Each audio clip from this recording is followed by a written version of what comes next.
Hi guys, welcome to another episode of the Who Are We podcast. Today I have special guest Jeffrey. Jeffrey, how are you today? I'm great, Trevor. How are you? Yeah, good, thanks. Thanks for joining us.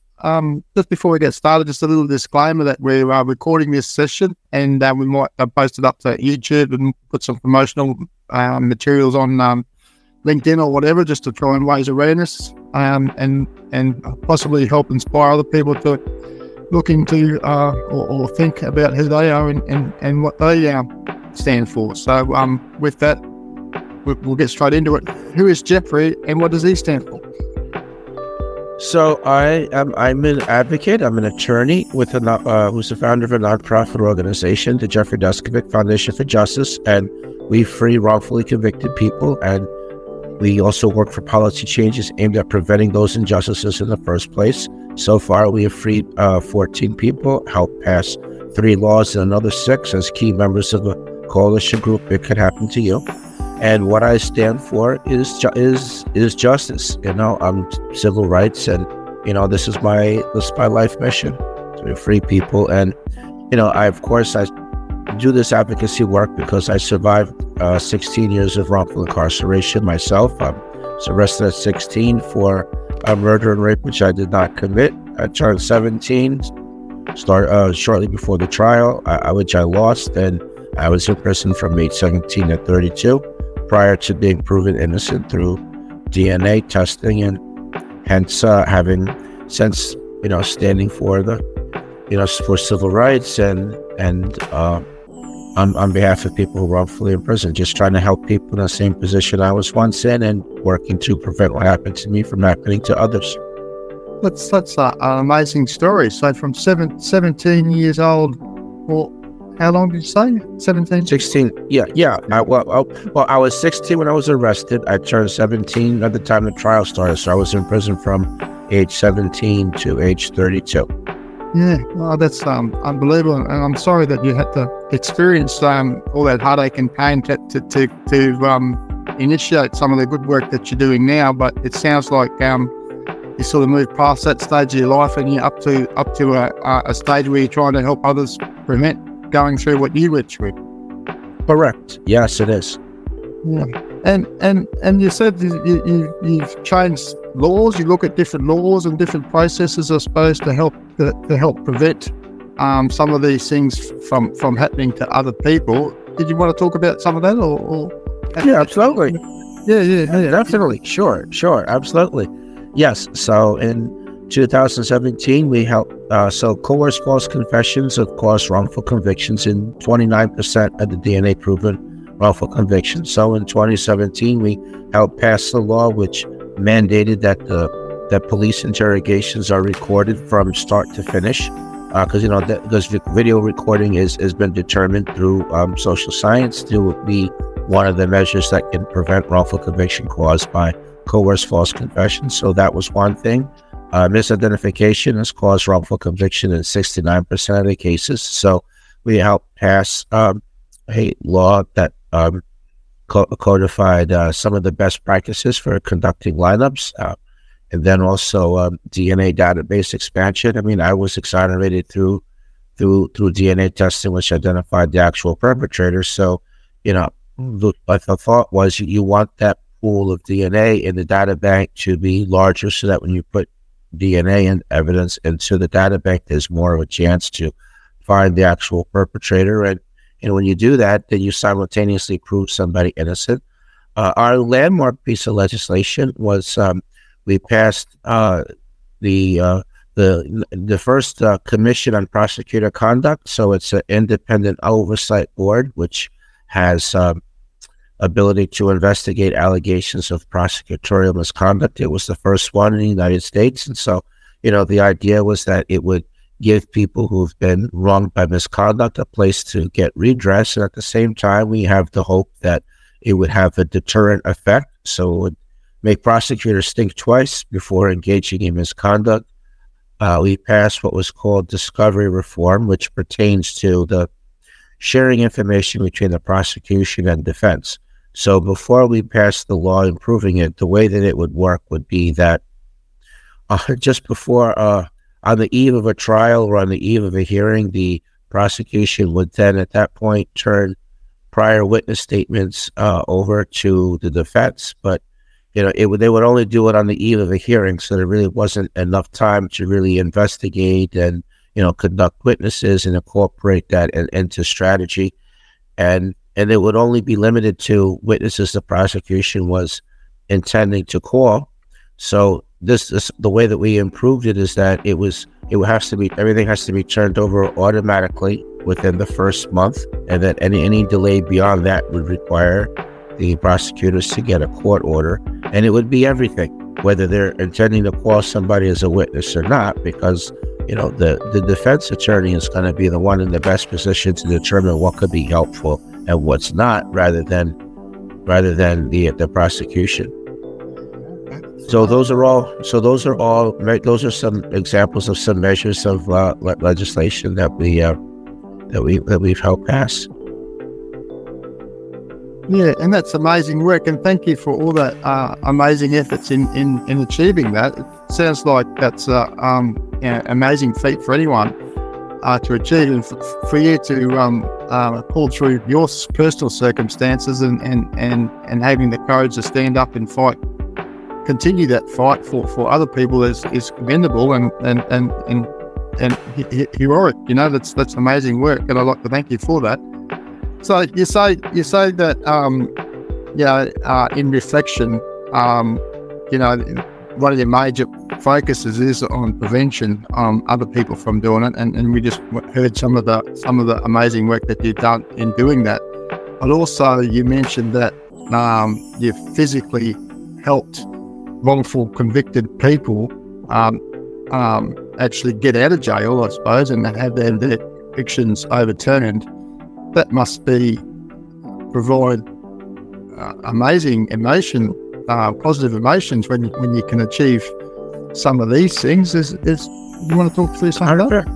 I absolutely want to talk to some of that. Yes, it is amazing to be able to go from visiting somebody in prison or taking a collect call from them to instead seeing them on the outside, or getting a phone call and you see somebody's name come across the cell phone and it's the same name of the person that what was imprisoned wrongfully.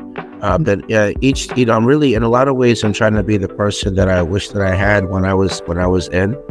So to date, we have freed 14 people. So the most recent person was Andre Brown, who served 23 years in prison. I was co-counsel to lead attorney Oscar Michelin, and Andre served 23 years in prison for a double attempted murder, which he did not commit.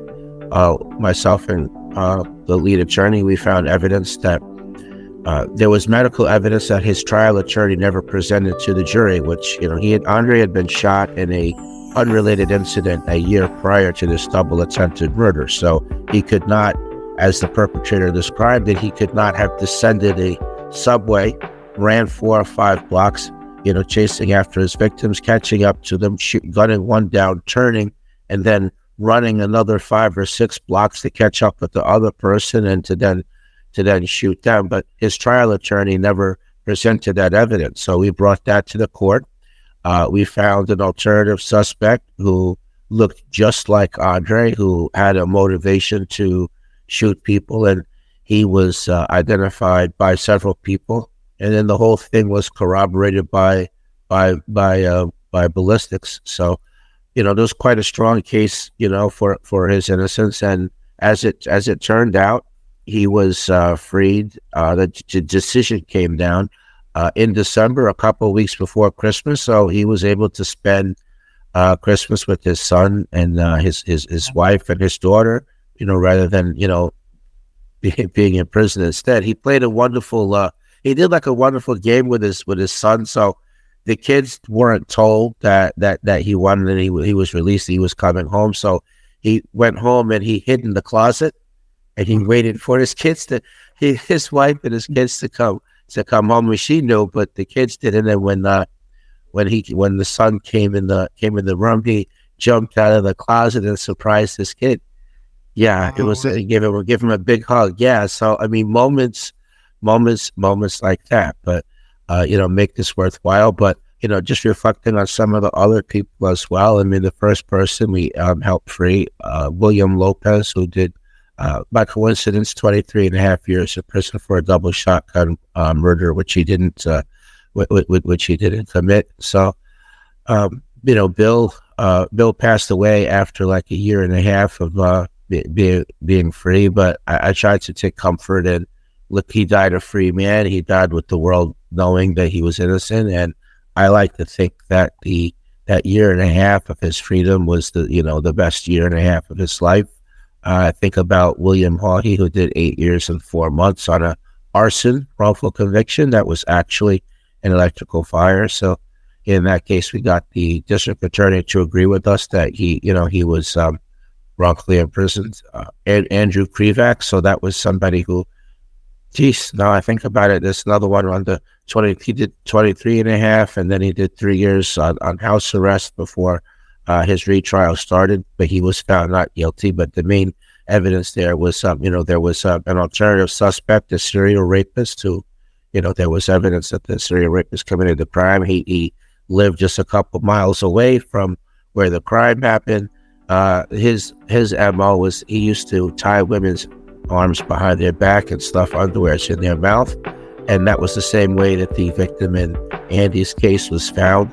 The victim was last seen with by this alternative suspect getting into a red car with Connecticut license plates. And the alternative suspect had a red car, had Connecticut license plates.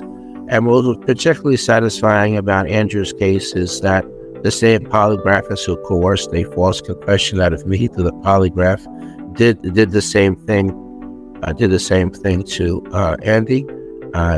Dieter Tejada, who got pardoned on innocence grounds in Connecticut. I think about him. And then Mark Douglas, so another meaningful case. So Mark was also a fellow peak skill person. So I mean, the idea of freeing somebody else from the same hometown that I'm from also had a special meaning. So they're just some of the people. I mean, I can't mention all the names and everything. We'll kill all the time, but those are some of the real standout ones out of the 14 people that we've helped free. That's a remarkable story. So, do you mind in that 16 years that you spent in it? Did you study law, or did you start? I did. Yeah, through that time. Yeah. Well, both inside and out. So I studied law when I was in.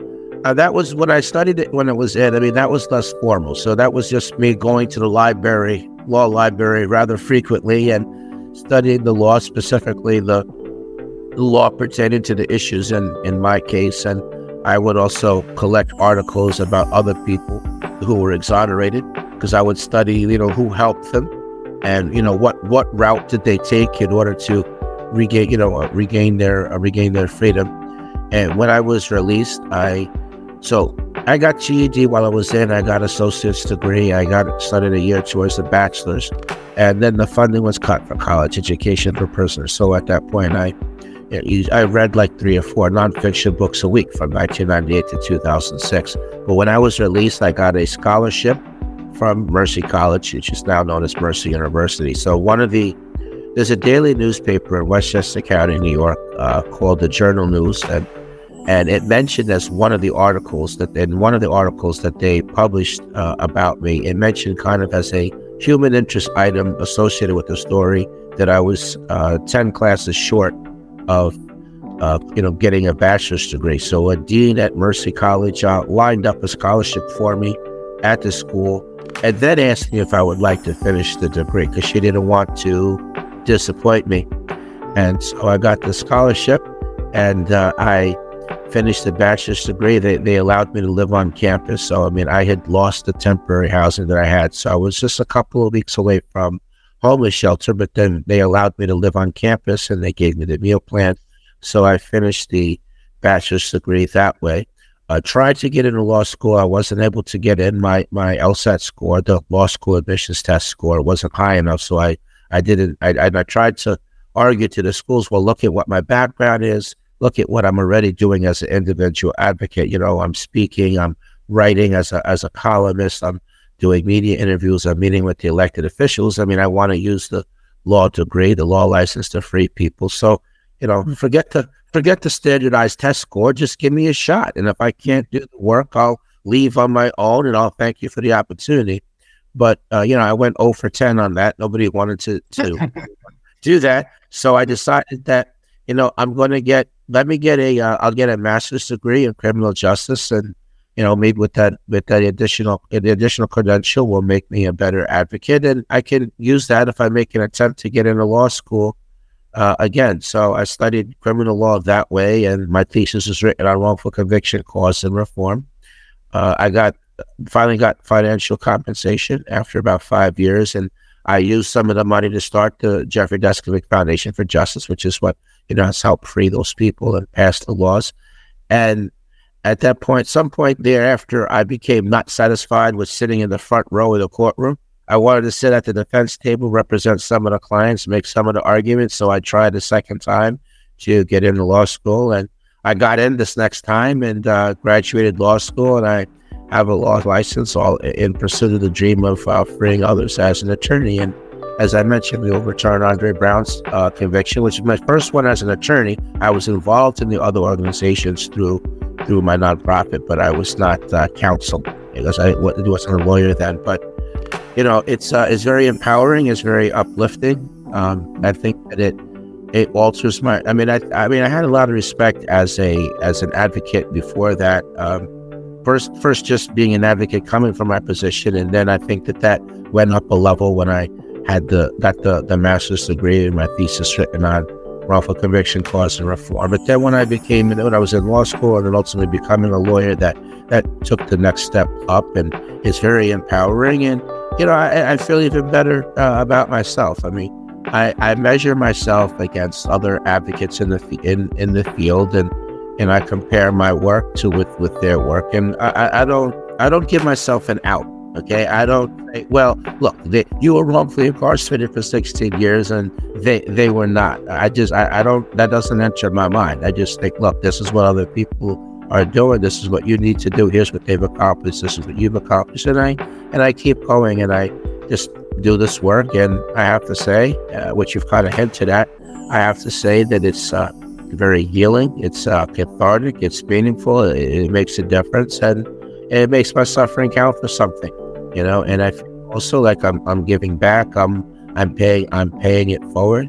There was an organization that did ultimately help me. The Innocence Project, and now I have an organization which is helping other people, and I make sense of what happened to me in a kaleidoscopic type of way. So I know that I'm doing what I'm supposed to be doing in the world, and that's how I make sense of what happened to me. And with that, I have some inner peace.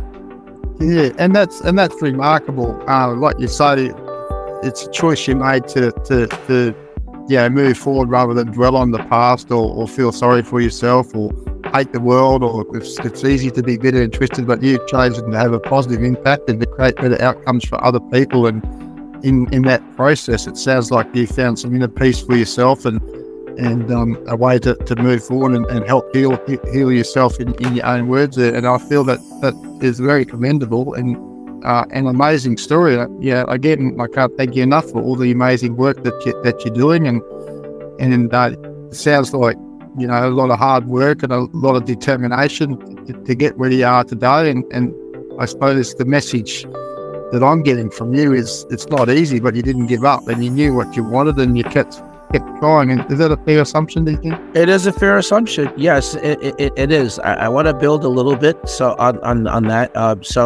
I decided after my first week of being home that I was angry that first week, but I realized that anger was destroying me, so I said, I want to enjoy my life as much as I can, and I can't do that if I'm angry or bitter, and I feel like I've lost so much already as is, just being in prison for 16 years and from age 17 to 32, formative years where a lot of rites of passage. So, I mean, I didn't graduate high school. I didn't go to the prom. I didn't finish my education at a more traditional age. I missed births, deaths, weddings. And again, when we talk about rites of passage, I mean, when I was released when I was 32, I mean, I had never previously had a driver's license. I had never lived alone. I never went shopping. I never balanced the budget. I never had to write a check. So all those were particular challenges, things that I missed out on. So what I said that to say that, it was clear to me that I had lost so much. Why would I want to, in effect, lose the rest of my life? If I was angry or bitter, it's not like I'd be impacting any of the people involved in what happened to me. I mean, I would really be the only loser in that scenario. So I take the vehicle that I utilize is I take that energy that I feel and I channel it into the advocacy work that I do, and so I have a healthy release for that energy. My formula when I think about my life, I mean, is and this is universal. People can apply it. Have a goal. Have a realistic plan. Meaning you should be able to look at the plan 3 or 4 different ways and say to yourself, well, yeah, I could see how this might work. And, who wants to carry out a plan that if you don't think that it can be successful? So having a realistic plan is important.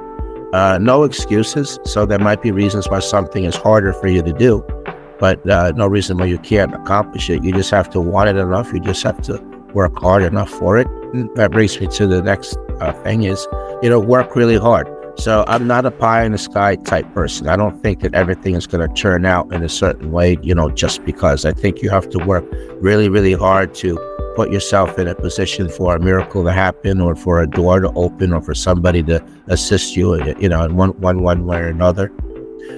Be flexible. Remember, the goal is the goal. The plan is not the goal. The plan is just the route to get there. And lastly, never give up. So whenever I found myself where, I couldn't go on anymore, I would say to myself, and I still say to myself, maybe this is a key moment right here. Maybe I'm on the verge of a breakthrough, but because I don't continue on, it's not going to happen. So even though I can't go on anymore, I'm going to do it anyway, just to see what happens on the other side. And when you cross the bridge, when you accomplish, you got to reach back and you have to help somebody that's in the same position that you were. And that can apply to, any number of life circumstances. It's not limited to wrongful conviction. Yeah, and that's amazing and inspirational. I'm sure there's a lot of value, like you say, that you can transfer them sort of messages in all aspects of life. And I'd like to thank you for summarising that. And also I apologise too, because, I know it's your calling and you're doing very well now and this and that, but it's a real shame that people in general, not just in your circumstances or the people that you help, but it's a real shame that in general for people to find their calling, they have to endure some sort of pain or trauma to get through that, to find that. So I'm hoping by having these conversations, people can get that passion or get that desire to be the best they can be without having to go through some of that traumatic circumstances. I feel would create better outcomes in society. Would you say that's a fair statement? It is a fair comment. 100% that's a fair comment. Yeah, no, I would never wish someone to have to go through a traumatic situation in order to find their life calling. I mean, that's it's tragic when that happens, but most people don't, but some people do. Some people that's unfortunately how life, how the ball bounces sometimes. But what something traumatic does happen to you, I mean, you can either just be traumatized and remain a victim, or you can become angry, or you can do nothing with your life after that. Just let it completely crush you and destroy you, and who could blame you? But that's not the best path to take. I think the best path to take is that you want to take that and try to, turn that negative into a positive. Take something that happened to you and try to turn it around into something good. And again, beyond benefiting society and benefiting people in a similar position, it also does help the person to turn things around. I mean, again, I feel like the work I do is healing. It's cathartic. It's meaningful. It makes my suffering count for something. And I think that's better than any of the other paths. And I am about making a difference. I am about trying to inspire people, and that's one of the reasons why I wanted to come on the show. I mean, just saying, who are you, and trying to help people find, find their motivation, their goals, their purpose, and so the idea really is for people, when they're listening, it's not just the story, it's not just the lessons, but a half step above that is think about and listen to these stories, and then think, how could you apply that to you? What did someone say that you can take to apply and then make your life a little bit better? Or what is somebody doing that you could find your version of it, which is the same in spirit, but not necessarily literally in the same field? So I don't think that everybody listening is going to suddenly, decide to become criminal justice reform people. Okay. Yeah. But I do think that whatever challenges they've overcome, that they could follow what I'm doing by thinking about what are their challenges, what are their difficulties, what have they overcome, and now doing advocacy work on in that area, whatever that is, and helping people in that part, and just being the best that you can. I mean, I love the choices. I love the possibilities, that freedom brings. I mean, you're limited in the prison. You just whatever programs they have and whatever availability they have at any given time. And there's so much limitation. And really there is not that in the free world. So, and thinking about, I reflect on myself before all this happened to me. And, I have to say, I did take for granted, things, small things that I appreciate now.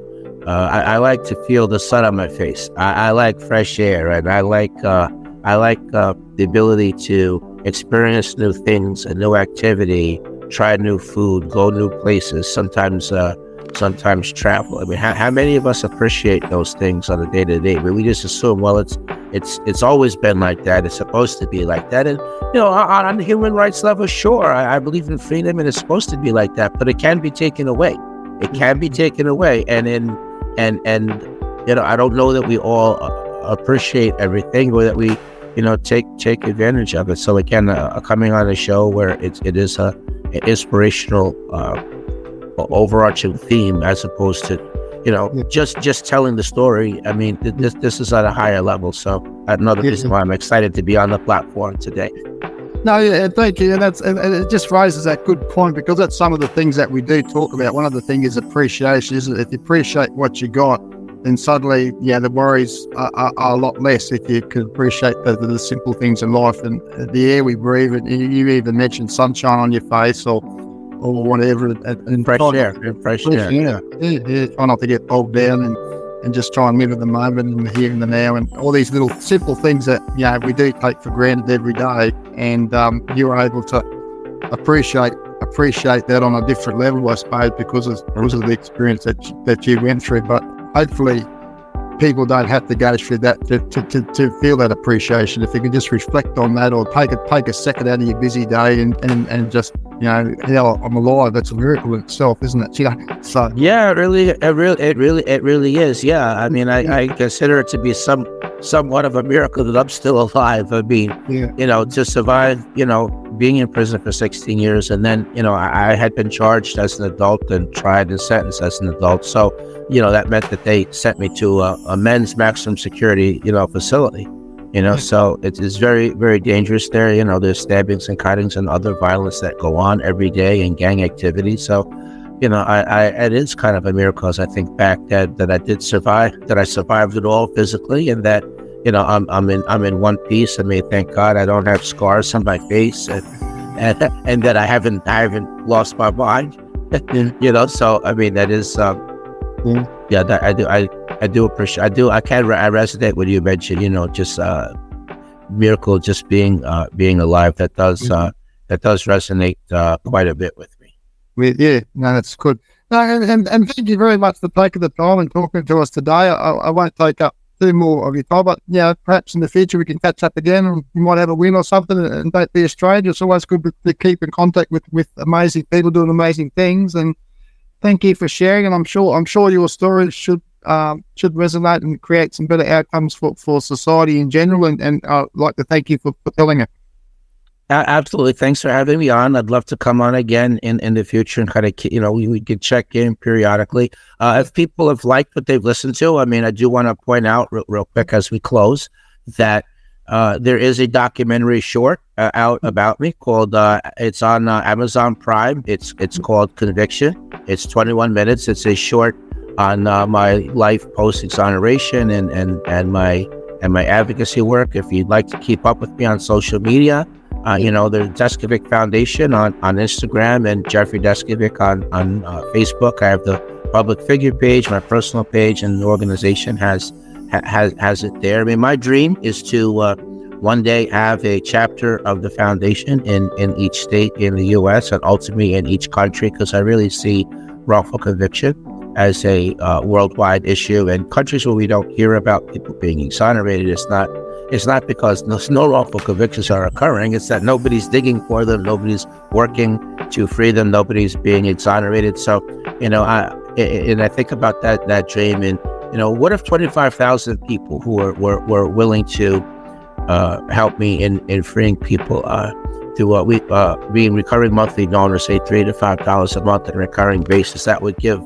close to $1 million, and we would be able to have additional attorneys, investigators, paralegals, and other essential personnel.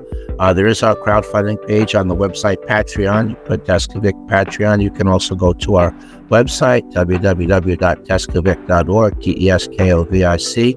And there's a web form there as well, so people can email, and I respond to emails from people. So again, thank you for having me so much on the show. No, and I'll plug some of that stuff. I'll find some links, and I'll plug some on LinkedIn or whatever, and okay. And I'll even send you some shorts if you want to do some promotional stuff. I would love to do some promotional stuff. Absolutely, yes. Yeah, and again, I'll certainly spread the word, and that be Australian. We'll keep in contact. Absolutely. Thank you. You too. Thank you. Bye.